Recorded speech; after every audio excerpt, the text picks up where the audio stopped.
School teacher যখন বাড়িতে phone করে আর ছেলে যদি আদরের হয়। একটা সাবজেক্ট 6 মাস ধরে পড়িয়ে কালকে টেস্ট নিয়েছি, আপনার ছেলে মাত্র 16 পেয়েছে। বাহ বাহ বাহ বাহ, কংগ্রাচুলেশন, 20-র মধ্যে 16 পেয়েছে। খুব ভালো নাম্বার, খুব ভালো, কংগ্রাচুলেশন।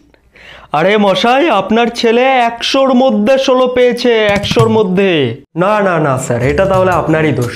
20-র মধ্যে পরীক্ষাটা নিলেই পারতেন, তাহলে 20-র মধ্যেই 16 পেয়ে যেত। 100-র মধ্যে 16 মানে শুধু 16%।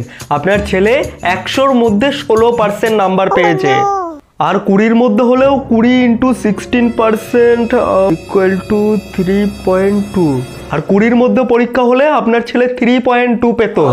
আচ্ছা, এখন আপনি আমাকে বোঝাচ্ছেন যে 20-র মধ্যে 16 পেলে কত পার্সেন্ট হয়। মানে আপনি আমাকে এত প্রেশার দিলে কি জানি আমার ছেলেটাকে না কত প্রেশার দিচ্ছেন। ছাত্রদের এত প্রেশার দিলে তো এত কম নাম্বার পাবেই। আচ্ছা, তাহলে আপনি চান না যে আপনার ছেলে বেশি নাম্বার পাক? না না, সেটা কখন বললাম। আমি চাই কম নাম্বারের মধ্যে পরীক্ষা নেওয়া হোক, তাহলেই তো আমার ছেলে বেশি নাম্বার পেয়ে যাবে। আপনার ছেলে এই যে এত কম নাম্বার পেলো, আপনি আপনার ছেলেকে কিছু বলবেন না? হ্যাঁ, বলবো তো। আয়ুষ, এরপর পরীক্ষা দেওয়ার সময় কোশ্চেন ভালোভাবে দেখে পরীক্ষা দিবি। শুধু 20 নম্বরের উপরে মার্কস থাকলেই পরীক্ষা না দিয়ে চলে আসবি। অনেক বকে দিলাম।